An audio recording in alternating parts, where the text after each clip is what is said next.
电影进我口，档次全都有。大家好，我是阿星，今天要给大家介绍的影片名字叫《未来的回忆》。在1981年的日本，成为一名漫画家是每个小孩心之所向的。英子也有这样一个梦想，并一直为之努力奋斗着。但不巧的是，这天英子不小心把啤酒倒在了自己的手稿上，眼看就要到初稿的日子，英子非常慌乱，处理了好久才把屋子弄干净。但当他赶到出版社时，已经有人抢先一步将另外的作品交给了编辑，英子因此最终没能出版。一晃10年过去了，英子看到和自己同时期的作家的作品都被影视剧买了版权，登上了大荧幕，她心里非常难受。这天，英子从影院出来后，意外遇到一个名叫静香的神婆。静香的人生也并不幸运，不仅嫁给了自己不爱的人，而且对方现在还有了要抛弃自己的想法。两个失意的女人坐在一起举杯消愁，很快就成了好友。然而没过多久，英子就在圣诞节那天打高尔夫的时候意外丧生。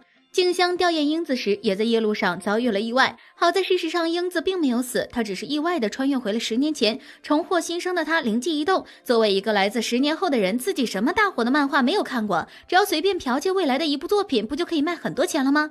果然，自从英子开始仿画后，许多编辑社抢着与她签约，英子摇身一变成为炙手可热的当红漫画家。直到这一天，一个神秘人突然找到英子，说是自己掌握了他抄袭的证据。英子吓得赶紧去寻找那人，结果发现对方竟然是自己的老姐妹静香。原来静香也和自己一样穿越了过来。此时的静香通过未来的记忆成为了一名预测师，每年都会举办一次名声大噪的预言大会，从中赚了许多钱。于是两个成为富婆的女孩终于过上了自己想要的生活。一转眼又过了好几年，英子如期举办了自己的画展，但在看到那些被自己剽窃了作品的画家时，英子心里还是很过意不去的。不同于英子的纠结，静香过得那叫一个风生水起，不仅日进斗金，而且还及时和自己曾经错过的建筑师男神坦白了心迹，弥补了曾经的遗憾。唯一不幸的是，马上就要到第10年的圣诞节，也就是英子和静香死亡的那天了。两个姑娘从平安夜就开始担心，可最终还是没能躲过天命，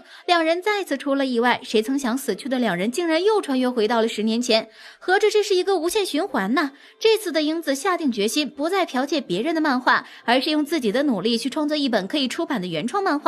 经过很长时间的打磨，英子终于梦想成真，并且还找到了属于自己的真爱。只可惜好景不长，在一起没多久后，对方就决定要去巴黎留学，所以两人又开展了一段漫长的异地恋。一转眼又快到第10年的圣诞节了，男友通过明信片告诉英子，自己马上就要回国了，乘坐的是797次航班。英子本来很开心，直到她突然想起这架航班将会在男友回国的那天出事。英子立刻给男友打电话，向他坦白自己可以预测未来的事情，让他千万不要坐这次航班。但男友以为英子是在开玩笑，坚持要坐这次航班。英子拗不过男友，只好找静香帮忙。他们急匆匆地赶往机场，想要阻止男友的悲剧。来到机场后，英子紧张地等待着。她知道如果男友上了那架飞机，肯定是凶多吉少，但他到底有没有上呢？就在这时，机场的广播突然报道，由于气流原因，797次航班被延误。听到这个消息，英子别提有多开心了。但这究竟是为什么呢？为什么历史会被改写？不久之后，英子的男友平安归来，静香也怀了建筑师的孩子。